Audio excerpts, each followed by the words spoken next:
Arthur road jail में क्या हुआ, मन्नत में क्या हुआ, समीर वानखेड़े ने क्या कहा। जिस ड्रग्स केस को लेकर पूरे बॉलीवुड में खामोशी है, उसकी 100% सटीक इन्वेस्टिगेशन इस रिपोर्ट में।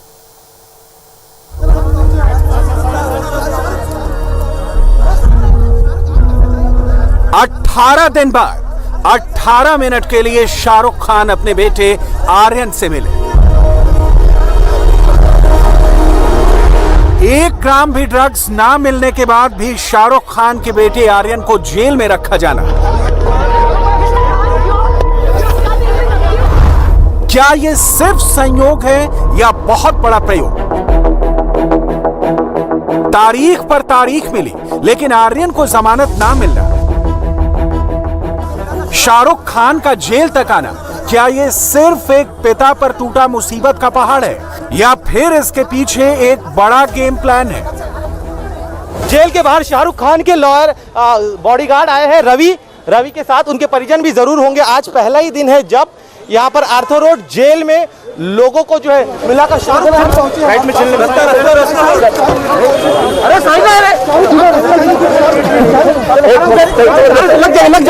जाए। बहुत लोग कहते हैं कि आर्यन खान के जेल में रहने से शाहरुख खान को बड़ा नुकसान हुआ है। आर्यन से मुलाकात के बाद शाहरुख जब बाहर निकले तो इन तस्वीरों को देखिए, पता चलेगा कि शाहरुख खान को लेकर लोगों के मन में अब भी पहले जैसा ही प्यार है। सवालों की बौछार है लेकिन शाहरुख की चुप्पी बरकरार है।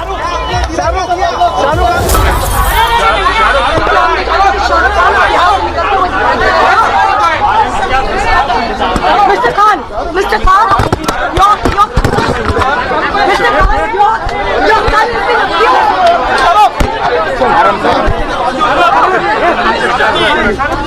शाहरुख कुछ कहना चाहेंगे?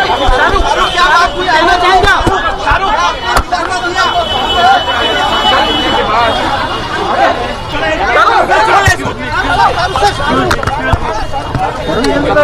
आपके बेटे से क्या बातचीत हुई है शाहरुख? आप देखिए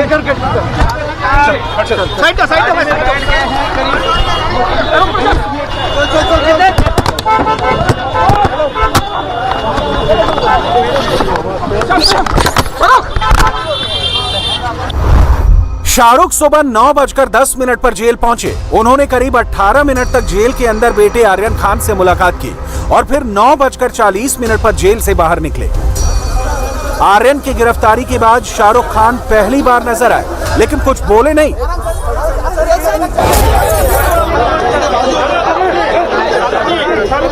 शाहरुख कुछ कहना चाहेंगे? शाहरुख क्या आप कुछ कहना चाहेंगे? शाहरुख आप कुछ कहना चाहेंगे? शाहरुख खान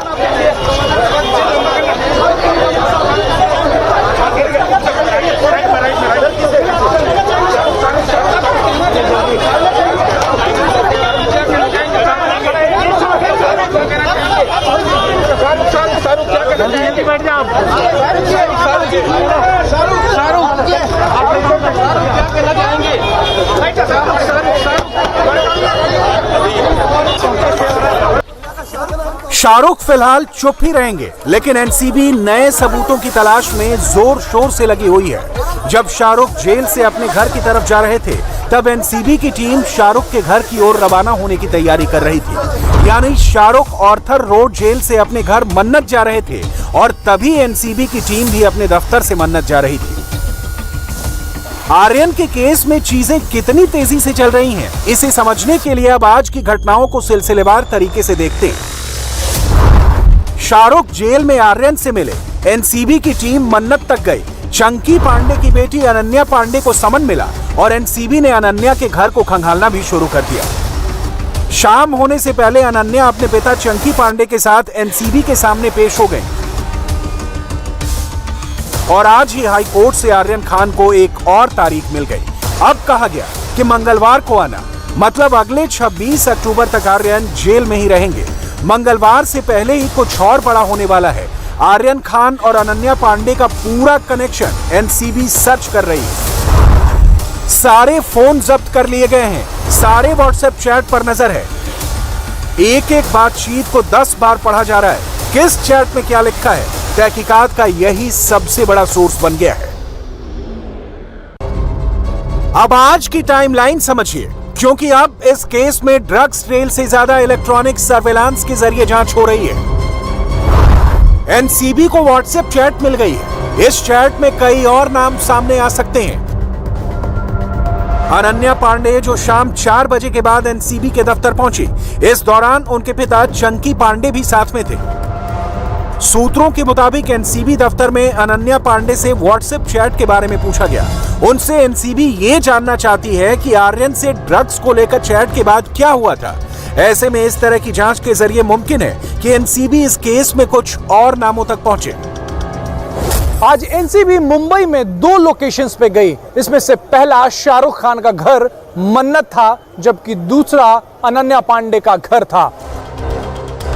एनसीबी ने मन्नत का दरवाजा खटखटाया और एक नोटिस दिया। एनसीबी की टीम मन्नत पर 12:30 बजे पहुंची और 1 बजे तक वहां मौजूद रही। एनसीबी की टीम दोपहर 12:30 बजे शाहरुख खान के बंगले मन्नत पर पहुंची और शाहरुख खान की मैनेजर को उन्होंने एक नोटिस दिया, जिसमें आर्यन खान से जुड़े हुए कुछ महत्वपूर्ण दस्तावेज की मांग की गई। और ये दस्तावेज इस पूरे केस से कहीं ना कहीं लिंक करता है, ये कहना है एनसीबी का। आर्यन खान से जुड़े हुए जिन दस्तावेजों की मांग एनसीबी द्वारा की गई है, उसमें आर्यन खान के विदेश ट्रिप की भी जानकारी मांगी गई है। एनसीबी ने आर्यन खान की विदेश दौरे और एजुकेशन से जुड़े दस्तावेज मांगे। आर्यन की मेडिकल हिस्ट्री के बारे में भी जानकारी ली। पूछा कि क्या आर्यन किसी तरह की दवा लेते हैं, तो उसका कोई प्रिस्क्रिप्शन है तो वो दवा दी जाए। एनसीबी का कहना है कि उन्होंने शाहरुख के घर मन्नत पर कोई रेड नहीं की थी, बस आर्यन से जुड़े कुछ दस्तावेज चाहिए थे, जिसके लिए उनकी टीम शाहरुख के घर गई हुई थी। जब Shahrukh Khan Arthur road jail में आर्यन से मिल रहे थे, जब एनसीबी मन्नत में नोटिस देने गई थी और वहां से आर्यन की जानकारी ले रही थी, तब एनसीबी अनन्या पांडे के घर में तलाशी भी ले रही थी। इस वक्त हमें मुंबई के पाली हिल्स स्थित मोनिशा नाम की इमारत के बाहर, इसी इमारत की पहली मंजिल पर अनन्या पांडे का घर है। आज सुबह करीब 10 बजे के दरमियान एनसीबी के 6 अधिकारी 4 गाड़ियों में सवार होकर इस इमारत के पास पहुंचे और सीधे पहली मंजिल पर, जहां अनन्या पांडे अपने परिवार के साथ रहती है, वहां वो पहुंचे। अनन्या पांडे इस मामले में एक अहम कड़ी साबित हो सकती है, क्योंकि उनके पास कई सारी जानकारी हो सकती है। इस तरह की उम्मीद एनसीबी लगा रही है। अनन्या पांडे चंकी पांडे की बेटी है। आर्यन खान के साथ ड्रग चैट में अनन्या पांडे का नाम आया है, जिसके बाद आज एनसीबी की जो टीम है वो बांद्रा स्थित अनन्या पांडे के घर पर पहुंचती है। हमारे सूत्रों के मुताबिक अनन्या पांडे के घर से मोबाइल, लैपटॉप की और बाकी जो गैजेट है वो भी एनसीबी द्वारा जब्त कर अपने साथ ले गए। अनन्या पांडे के घर पर एनसीबी का सर्च ऑपरेशन 2.5 घंटे तक चला और यहां से एनसीबी की टीम कई इलेक्ट्रॉनिक गैजेट्स जब्त करके ले गई। इनमें कुछ मोबाइल फोन थे, लैपटॉप और कई दूसरी इलेक्ट्रॉनिक डिवाइस भी थी। एनसीबी इन सारी चीजों की जांच करेगी, यानी पूरी इन्वेस्टिगेशन अब इलेक्ट्रॉनिक सबूत या दूसरे पहलुओं पर होगी। कल से आज तक नारकोटिक्स कंट्रोल ब्यूरो ने या तो 6 जगह पर रेड की है या फिर तलाशी ली है।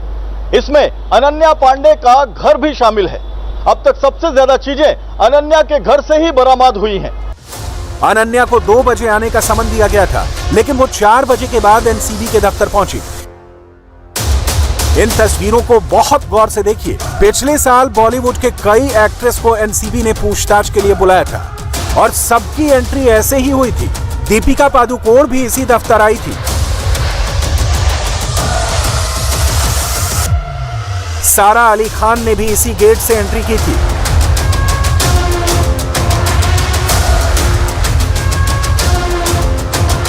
श्रद्धा कपूर से भी इसी तरह ड्रग्स को लेकर सवाल किए गए थे।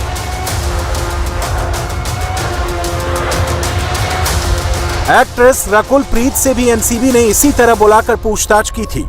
तब भी यही एनसीबी का दफ्तर था, यही पुलिस थी और इसी तरह मीडिया का मजमा लगा हुआ था। आज इसी जगह एक और एक्ट्रेस अनन्या पांडे से भी पूछताछ हुई है। आर्यन खान के मोबाइल से जो ड्रग्स चैट मिले हैं, जिसको लेकर कोर्ट में भी एनसीबी ने अपना पक्ष रखा था, जिसकी वजह से उन्हें जमानत नहीं मिली और उसी व्हाट्सएप चैट में अनन्या पांडे जो अभिनेत्री हैं उनका नाम सामने आया था, जिसके बाद उन्हें सम्मन देकर आज एनसीबी दफ्तर बुलाया गया है। देखा जाए तो बॉलीवुड में फिर से वही पूछताछ, वही इन्वेस्टिगेशन का दौर शुरू हो गया है जो मुंबई ने सुशांत सिंह राजपूत की मौत के बाद ड्रग केस की जांच के दौरान देखा था। और इस बार इसमें आर्यन के साथ नया नाम अनन्या पांडे का है। आगे अनन्या पांडे का डिसीजन किस तरह का होगा, एनसीबी की किस तरह की कार्रवाई होगी, वो देखना बेहद ज़रूरी होगा। आपको बता दें कि अनन्या पांडे जो हैं वो शाहरुख खान के परिवार से काफ़ी क्लोज हैं। जो आर्यन खान है वो उनके बचपन के दोस्त रहे हैं। ऐसे में इस मामले में और भी कई बड़े नाम जो हैं वो बेहद जल्द सामने आ सकते हैं। आपको अनन्या पांडे के इंस्टाग्राम और सोशल मीडिया पर पोस्ट की गई कुछ तस्वीरें दिखाते हैं जिसमें वो दोस्तों के साथ हैं और इसमें आर्यन खान भी हैं। इससे पता चलता है कि दोनों दोस्त हैं और एक दूसरे को जानते भी हैं।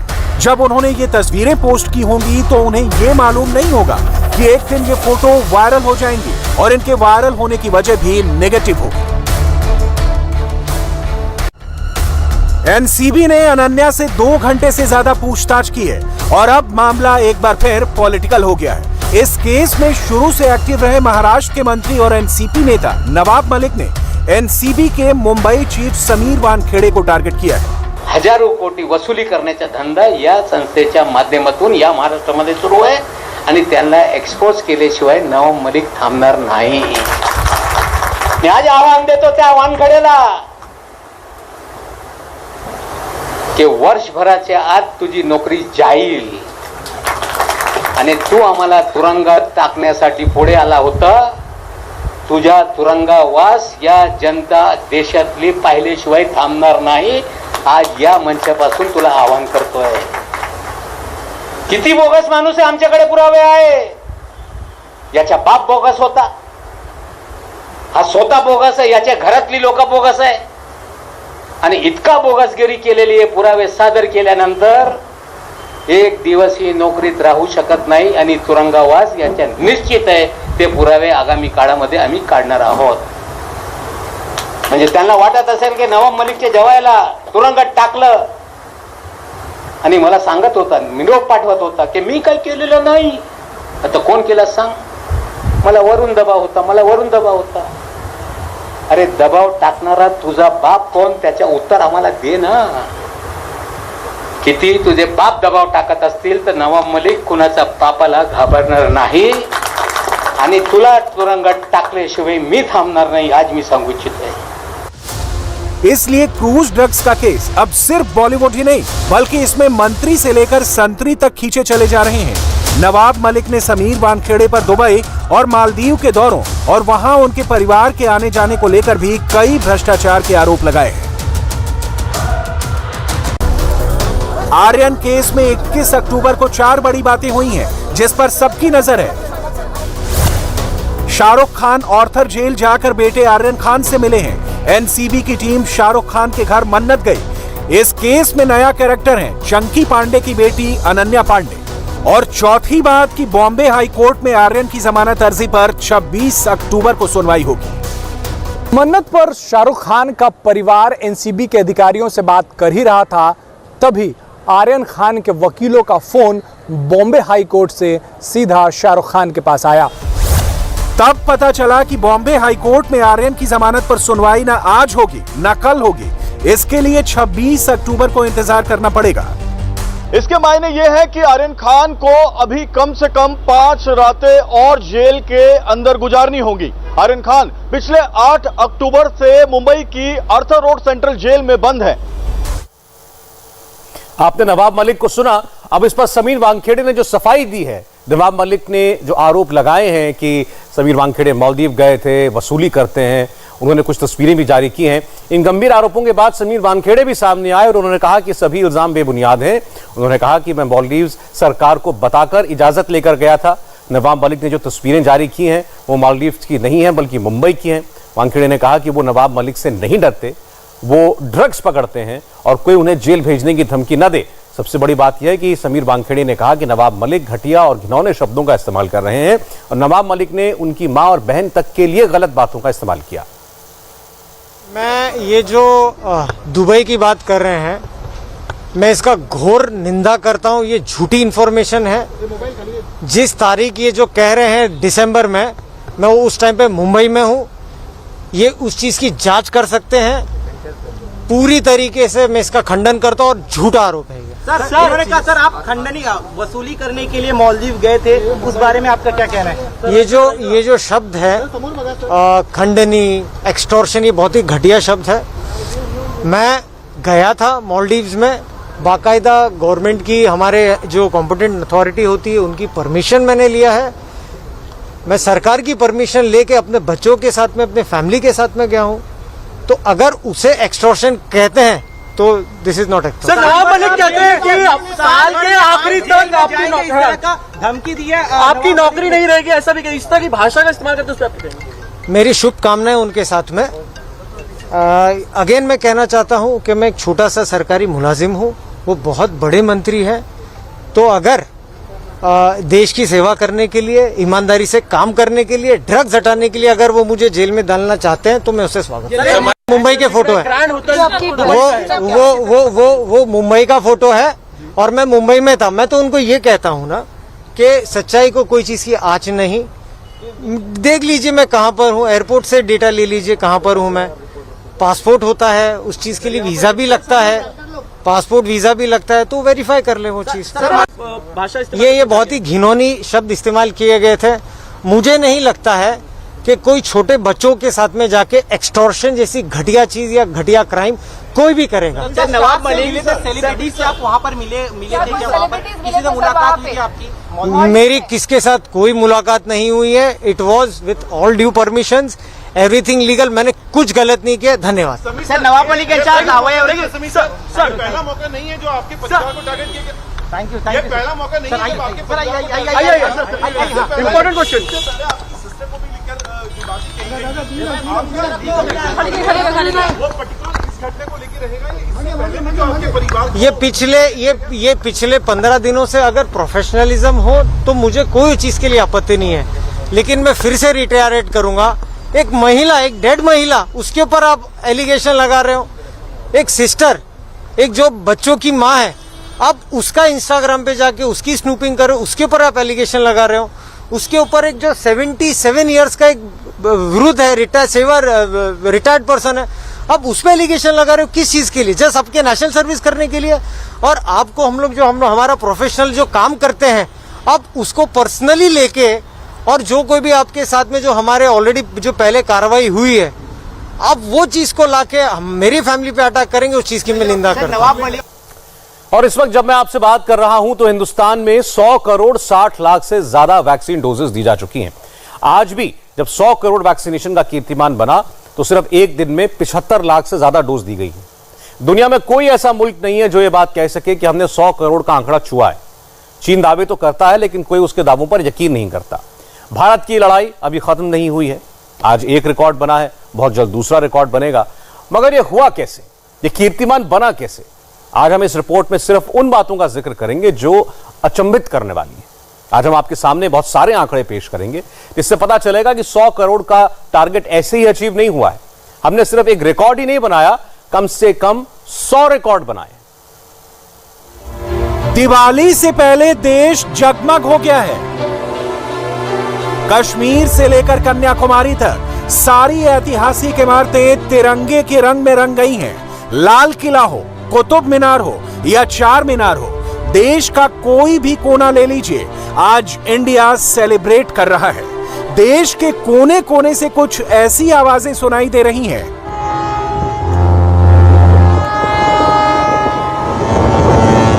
और इसकी वजह जानते हैं आप?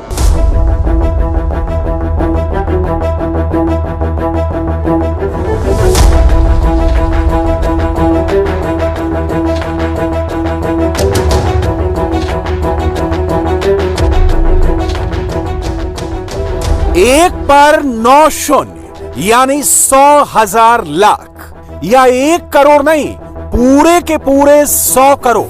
100 करोड़ प्लस वैक्सीनेशन का मतलब समझते हैं आप? 278 दिन, जी हां, सिर्फ 278 दिनों में भारत ने 100 करोड़ प्लस वैक्सीनेशन का टारगेट अचीव किया है। इंडिया ने वो कर दिखाया जो दुनिया का कोई डेवलप कंट्री नहीं कर पाया। एक एग्जाम्पल देखिए, टीबी के 100 करोड़ वैक्सीनेशन के लिए भारत को 32 साल लग गए थे। पोलियो के 100 करोड़ वैक्सीनेशन के लिए भारत को 20 सालों का इंतजार करना पड़ा था, लेकिन 100 साल की सबसे बड़ी महामारी यानी कोरोना के खिलाफ जंग में भारत ने सिर्फ 10 महीनों के भीतर 100 करोड़ का माइलस्टोन हासिल कर लिया। 100 करोड़ प्लस ये सिर्फ एक नंबर नहीं है, एक अचीवमेंट है।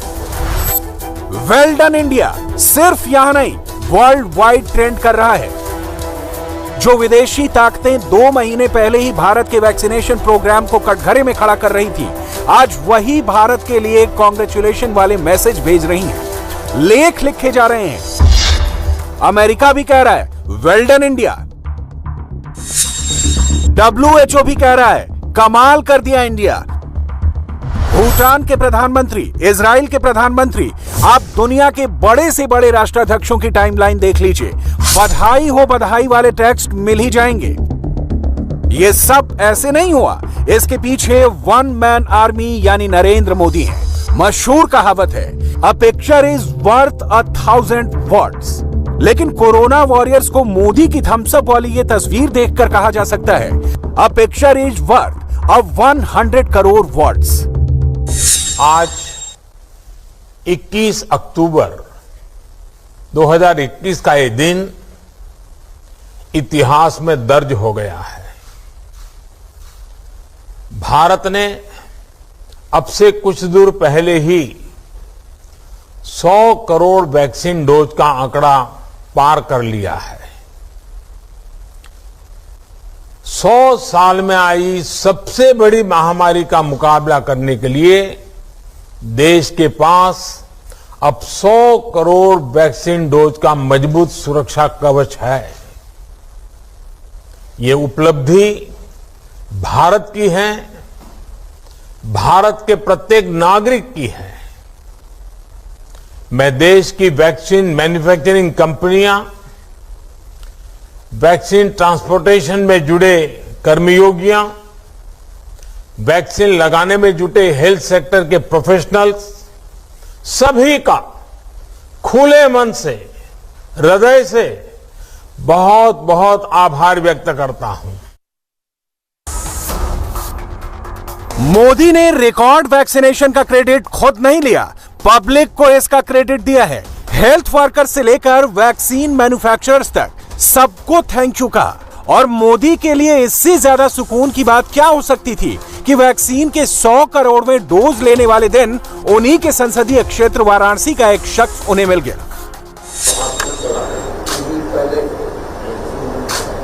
वो मेरे बड़े भाई हैं। तो आप तो स्कूल चलाते हैं और आप इतने देर वैक्सीनेशन के कर दिया? ऐसा इसलिए कि जो स्कूल चलता है वो मेरे बड़े भाई चलाते हैं और यहाँ मैं अपना छोटा मोटा व्यवसाय करके अपना जीवन का यापन करता हूँ। दूसरी चीज, अभी तक मैं थोड़ा लापरवाह था। मैं सोचता था कि मैं योगा करता हूँ, मैं खाती बनारसी हूँ, ये कुछ नहीं होगा। लेकिन जब 70 करोड़ लोगों ने लगवाया तो मेरे मन में जिज्ञासा आई, मुझे भी लगवाना चाहिए, योगा से कुछ नहीं होता है। बनारस के एमपी ने लगवाया तब मन नहीं कर गया? नहीं कर, मैं और देखिए, आपके जितने स्टूडेंट्स हैं, उनके गार्डियन, उनके परिवार में कोई सीनियर व्यक्ति बाकी है, तो आपकी कोशिश होनी चाहिए कि आपके स्कूल के सभी बच्चों के माँ बाप उनका वैक्सीनेशन हो जाए। आप जहाँ व्यवसाय करते हैं वहाँ सारे आपके काम करने वालों का हो गया है। ठीक है, ओ बैठो, बैठिए, आप बैठिए, बैठो भैया, बैठो। पहले वैक्सीन को लेकर 100 करोड़वें वैक्सीन तक बहुत कुछ हुआ। मोदी विरोधियों ने बहुत कुछ कहा, वैक्सीन की रफ्तार पर ब्रेक लगाने की कोशिश हुई। किसने क्या कहा, क्या फैलाया, थोड़ी देर में आपको सब बताएंगे। उससे पहले कुछ आंकड़ों की मदद से समझिए कि 100 करोड़ प्लस का टारगेट अचीव करना भारत के लिए कितनी बड़ी उपलब्धि है। 10 करोड़ 85 दिन में, 20 करोड़ 45 दिन में, 30 करोड़ 29 दिन में, 40 करोड़ 24 दिन में, 50 करोड़ 20 दिन में, 60 करोड़ 19 दिन में, 70 करोड़ 13 दिन में, 80 करोड़ 11 दिन में, 90 करोड़ 14 दिन में और 100 करोड़ 19 दिन में। वैक्सीनेशन की रफ्तार देखें तो दुनिया के बड़े बड़े देशों की तुलना में भारत की रफ्तार सबसे ज्यादा रही। 35 लाख वैक्सीन की डोज प्रतिदिन दी गई। भारत में 100 करोड़ वैक्सीन की डोज अमेरिका की तुलना में 2 गुना, जापान के मुकाबले 5 गुना, जर्मनी की तुलना में 9 गुना और फ्रांस की तुलना में 10 गुना ज्यादा। ये ऐतिहासिक नंबर्स हैं। इंडिया वर्ल्ड बीटर्स बन चुका है। तभी तो मोदी ने देश और दुनिया को बताया है, इंडिया स्क्रिप्ट्स हिस्ट्री। एक उत्साह है और दायित्व बोध भी है कि हमें मिलकर कोरोना को जल्द से जल्द हराना है। मैं प्रत्येक भारतवासी को बधाई देता हूं। 100 करोड़ वैक्सीन डोज की ये सफलता प्रत्येक भारतीय को अर्पित करता हूं। भारत की पॉलिटिकल पार्टियां सियासी तौर पर मोदी का विरोध कर सकती हैं, लेकिन मोदी के इंटेंशन पर डाउट नहीं कर सकती। इसे कुछ और एग्जाम्पल से समझिए। 21 जून से पहले प्रतिदिन औसत डोज का आंकड़ा 18 लाख हुआ करता था, लेकिन जब राज्यों के हथियार डालने के बाद मोदी ने कमान संभाली तो 21 जून के बाद प्रतिदिन औसत डोज का आंकड़ा 60 लाख पर पहुंच गया। 17 सितंबर का आंकड़ा याद कीजिए। मोदी के जन्मदिन पर एक दिन में रिकॉर्ड 2 करोड़ 50 लाख डोज लगाए गए, यानी उस दिन प्रति सेकंड 434 डोज लगे। हर मिनट 26,000 डोज दिए गए और प्रति घंटे वैक्सीन डोज की रफ्तार 15 लाख से ज्यादा रही। मगर देश की सियासत ऐसी कि मोदी विरोध के चक्कर में इस माइलस्टोन का भी मजाक उड़ाया गया। तभी तो मोदी को कहना पड़ा कि वैक्सीन 2.5 करोड़ को लगी, बुखार एक राजनीतिक दल को चढ़ गया। बहरहाल देश की 75% आबादी पहली खुराक ले चुकी है। 8 राज्यों और केंद्र शासित प्रदेशों में पहली खुराक ने सेंचुरी मार दी है। 4 राज्यों और केंद्र शासित प्रदेशों में पहली खुराक का 90% से ज्यादा कवरेज हो चुका है। किन्नौर 100% फुल वैक्सीनेशन वाला देश का पहला जिला बन चुका है। इस मुश्किल टास्क को अचीव करने में टीम इंडिया लगी हुई थी। मोदी टॉप से लीड कर रहे थे और उनके टीम मेंबर्स 24/7 डिलीवर कर रहे थे। बड़ा रोल हेल्थ केयर वर्कर्स का भी है। नमस्ते जी, क्या सुनना? कहाँ से हैं? मणिपुर। मणिपुर में कहाँ से? मणिपुर में समाप्ति डिस्ट्रिक्ट। अच्छा, यहाँ कितने साल से? सर मैं हॉस्पिटल में 1 साल हो गया। अब तक कितने लोगों का वैक्सीन किया? सर जब से वैक्सीनेशन शुरू किया था तो लगभग सर 15,000। अरे वाह। सर मुझे बहुत अच्छा लगा कि तो अभी तो कॉन्फिडेंस लेवल भी बहुत आया होगा। हाँ जी सर। कोई पेशेंट आया होगा जो चिल्लाता भी होगा? सर उनको डर लगता है कि वैक्सीन से डर लगता है और किसी को इन्फॉर्मेशन नहीं होती कि वैक्सीन का साइड इफेक्ट होगा, तो हम यहाँ पे काउंसलिंग देने के बाद उनको अच्छा लगता है। किसी को ज्यादा चुप गया होगा तो चिल्लाया होगा, कोई गुस्सा किया होगा।